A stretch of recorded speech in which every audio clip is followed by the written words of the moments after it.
ចងជួបចរចារៀបរាប់ប្រាប់អូនថាស្នេហាបងស្មោះលើស្រីសូមមេត្តាត្រាប្រណីដល់ចិត្តដែលលំបែបដីលើពិសីជាច្រើនខែឆ្នាំអូនដឹងទេបើហើយយប់ថ្ងៃប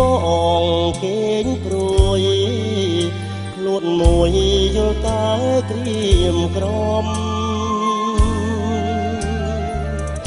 ខ្យល់បក់មកនាំយកអារម្មណ៍រាល់ថ្ងៃរត់ត្រនំទ្រូងរំដំក្រៀមក្រំខ្លោចផ្សាសូមឆ្លើយប្រាប់ផងឆ្លើយមកនួនល្អឲ្យបងអត់ក្តីសង្ការកុំឲ្យបងទុកខាសូមអូនឆ្លើយប្រាប់ថាស្នេហាមួយម៉ាត់មកថ្លៃ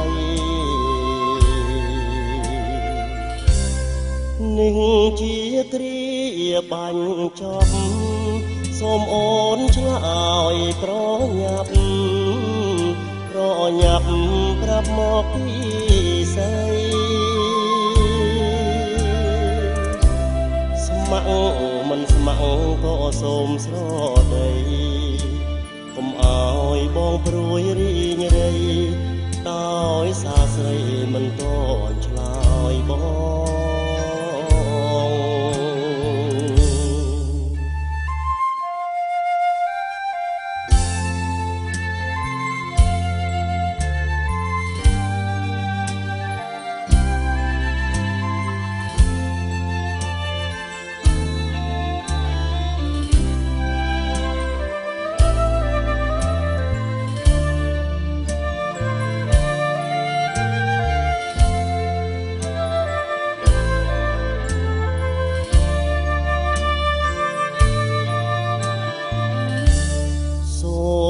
ឆ្លើយប្រាប់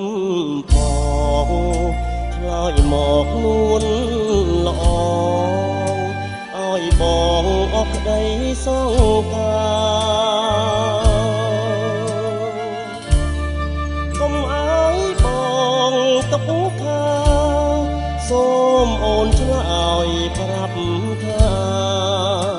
ស្នេហាមួយម៉ាត់មកថ្លៃ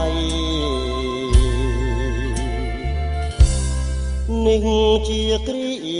បាញ់ចប់សូមអូនឆ្លើយប្រញាប់ប្រាប់មកពីស្អីស្ម័គ្រមិនស្ម័គ្រក៏សូមស្រដីកុំឲ្យបងព្រួយរីងរៃ